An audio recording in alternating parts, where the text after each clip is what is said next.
नाजरीन मैं हाँ तुहाडी होस्ट कायनात मलिक ते तुसां देखदे पिओ 4th.Pillar सराइकिस्तान टीवी। जनाब असां इत्थां मौजूद इस जामपुर दे विच और ये भाई बैठे सारे नाल और ये बने पे जलेबियाँ तो अज तक दिख रहे हैं कि जलेबियाँ किवें बनदे न। तो ये देखो ये तुसां देखदे पिओ से कपड़े दे विच जरा ना उन्होंने कोई पेस्ट बनाया हुआ है और ये इवें सटेंदे पे ना उहदे नाल जलेबियाँ बने। तो ये दुकानदार मेरे भाई कस्टमर भी आए खड़े ने गाहक भी जलेबियाँ गिनण आए खड़े। सर्दियों की बेहतरीन सौगात होंदी है और ये जलेबी जी गर्म गर्म जलेबी जन खाधी वेंदी है तो सर्दी का एहसास जरा है वो खत्म थी वेंदे और एक एनर्जी एक ताकत जी महसूस थींदी है जिस्म दे विच।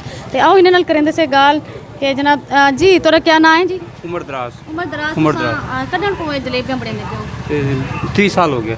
अच्छा 3 सालें को तुसां जलेबियां बनांदे पिओ ते तुसां गर्मियां च बनांदे हो या सर्दियां च बनांदे हो? सर्दी गर्मी बने लो। सर्दी गर्मी लोगों की डिमांड है इतनी। जी जी।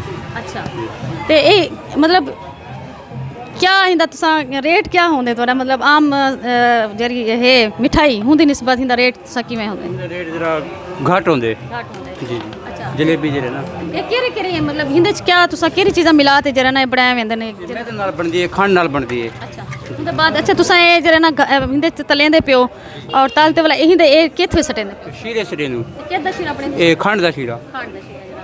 अच्छा इत्थां नाल जरा तुसां जरा ना उमर दराज जरा सारा बिरा दुकानदार है और 3 साल को जरा बे कम करेंदा पे और अपनी बालें दा जरा रिस्क जरा ना इथों इकट्ठा करते हुए हिंदे नाल दे दे पिओ सारे नाल सारे बिरा भी आए खड़े कुछ गिनण ले। जी भाई क्या नाम है थोड़ा?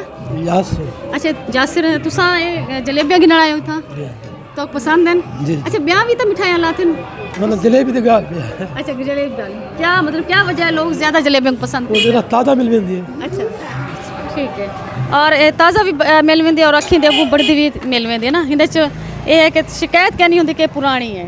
जनाब दे पे तुसां ढेर सारी जेह्ड़े रश ये लोग जेह्ड़े ना जलेबियों के शौकीन हैं तो तुसां भी इंजा मज़े मज़े दे जेह्ड़ा ना मिठाइयाँ खाद्या करो और खसूसन जलेबी जरिए जनाब इवें भी खाधी वेंदी है और खीर दे सट भी खाधी वेंदी है। तो इंदे नाल मेरे को दिसो इजाज़त अल्लाह हाफिज़।